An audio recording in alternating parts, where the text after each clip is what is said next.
Welcome to Musicians Weekly. You feeling lucky, punk? We are here with Big Shrimp. We have Mike Pricoli, Larry Santiago, Dennis Pepa, and Ricky Ross. That's right. Okay. Dennis, Mike worked for you? Yeah, actually, in my previous band called The Organization, I used to play bass actually instead of guitar, and he used to bass tech for me. And we actually went through Europe and the States on a couple tours. The States. Oh yeah, you can call it the Sticks too, because most part of America.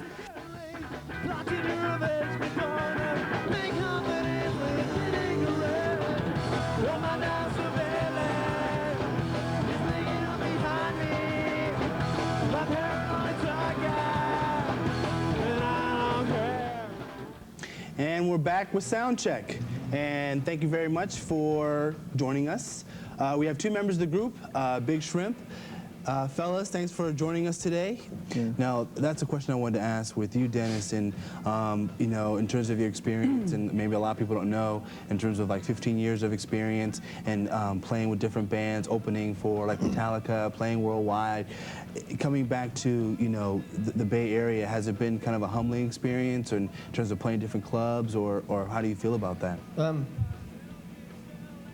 It almost brings you back to reality, coming back and starting over. Mm-hmm.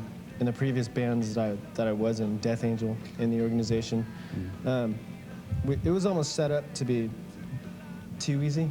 I mean, we worked, I'm not saying it was totally easy, but I'm just saying we worked up to a point and then everything was like taken care of, and you know, you kind of lose perspective on how hard people work to get what they really want. And I really didn't realize that until I started putting this band together. This next one actually started out as an acoustic ballad, and Tish here said, well, you know, maybe we can make it one of our punk rock songs. So this one's called Dear Rachel.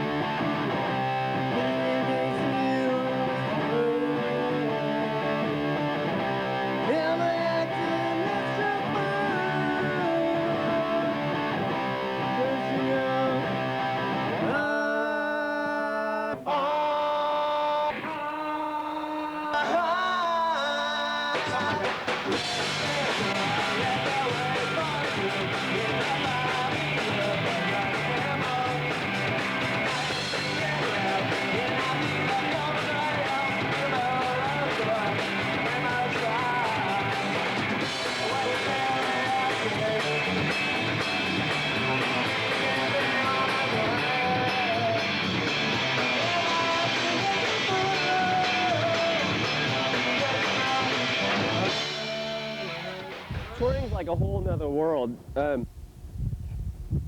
It's not just like packing your gear up and going down to a club like within, you know, your city's limits. People think, oh yeah, you're going on tour, you're gonna have fun. But where the fun comes hand in hand with work, and you're always consistently like having to think about your next thing that you're gonna do, or where you're gonna, you know, who's driving that night after the show, or if the next show is going to be canceled, or if you're going to make enough money to get to the next show. I mean, it's a lot of work, especially, like I said, at this stage of the game. I've been on the road with Den twice. What we're going to be like now, I'm thinking I'm going to be the same way how I saw them, because I've never sang. I mean, I've started singing, but it wasn't like as serious as I do it now. So I would honestly say that I started singing like 2 years ago when me and Den started this band. So I would say I'd probably like be drinking tea and that, or just I'd probably be like, chill and, you know, conserve my energy and stuff.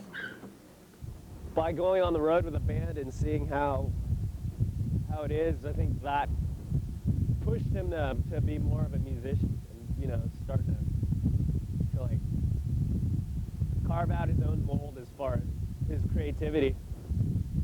We did a bunch of shows in the States, actually. It was like almost a month and a half.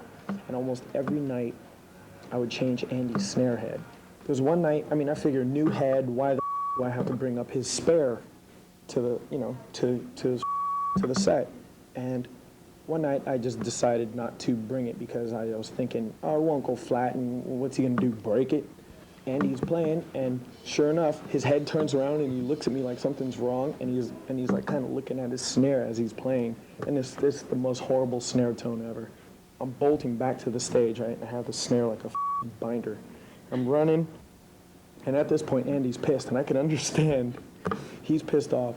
And as I get up there, he takes a snare, and it was weird. He picked up the snare, and in one motion, as he's throwing his snare, throws his snare, I'm handing him the other snare, and I'm trying to catch the other one. So I reach over like Jerry Rice, and I catch the damn snare. I catch it, and I cushioned its fall, and my knuckles were all bleeding from it, like hitting the ground. Man, it was all f***ed up. Brace yourself, boys and girls.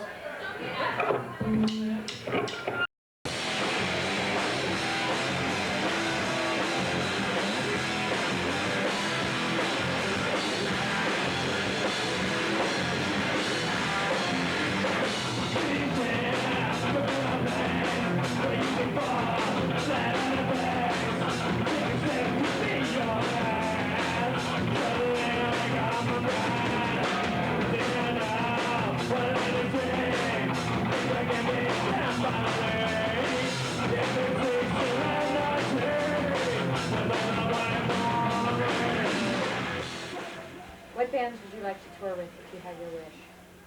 Wow, what did everybody else say? Jane's Addiction. Just because I'd want to see him every night, I think I'd want to go on tour with Bad Religion. The ultimate band to tour with this band, I would say, would be like Rancid. I wouldn't mind doing a tour with Kiss. But I'd definitely love to go on tour, go on the road, or have Bad Religion open for us, man. That'd be great. I wouldn't mind doing a tour with Lenny Kravitz. I wouldn't mind playing with Black Crowes. But realistically, I mean, I'd be really happy if we go on the road with, say, Rancid. Anybody. It doesn't matter. I mean, we'll go out with Garth Brooks. That'd be fun. That would be cool. Because the dude would probably have hella food backstage.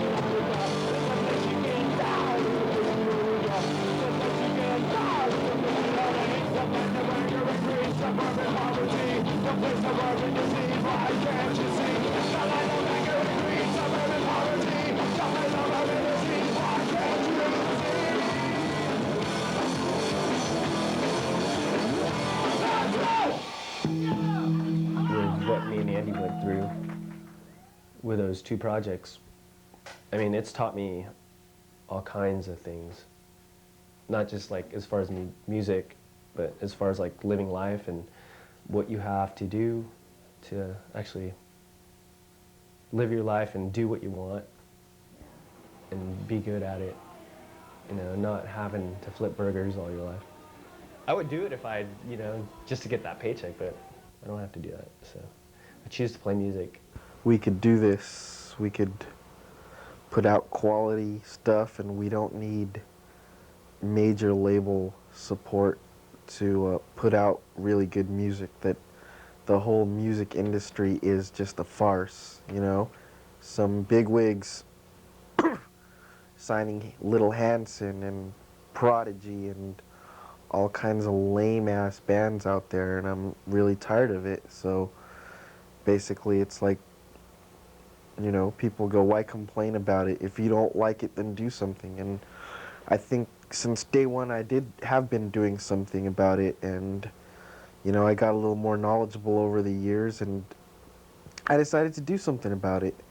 No matter where you live, no matter what kind of music it is, you know, you should support your live music scene and your local music scene, because people that are huge and are very successful, all these bands, none of these bands would have got anywhere without their local support people and their local following.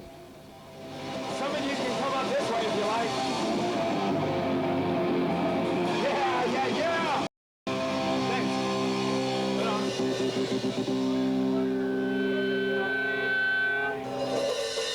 Donkey shorts.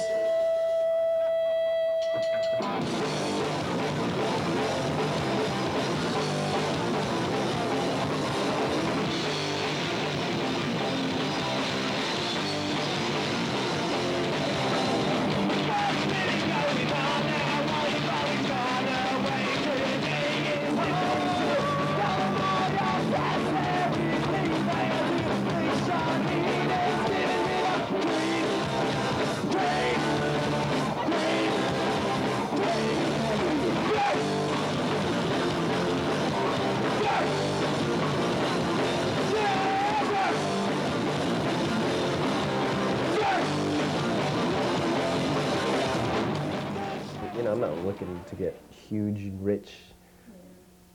I mean, I just want to play music, paint that canvas of music, and just live day by day. That'd be cool to be supported by your creation. Done it before, so I don't see why we can't do it again. And this time, with more experience and more positive people around us, I think it'll be possible to do it.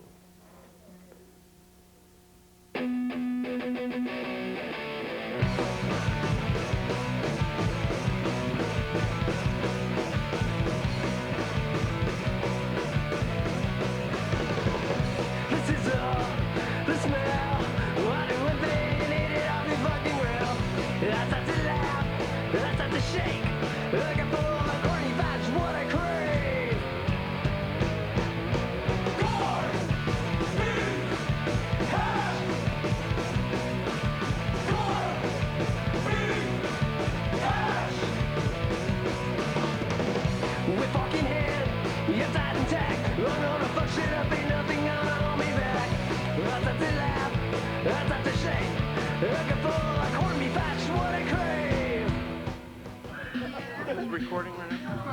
All right, everything's going well. I think we are having our first Labor Day weekend together.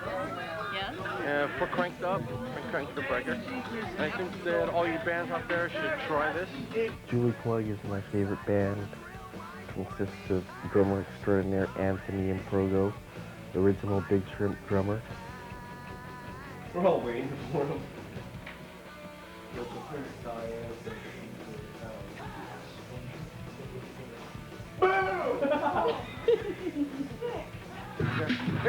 Interview. Gentlemen, come here. And there was Tish. Cortez, I think her last name is. Hi, Tish. And having a future. So, remember that. All right. Cut. Oh, hey.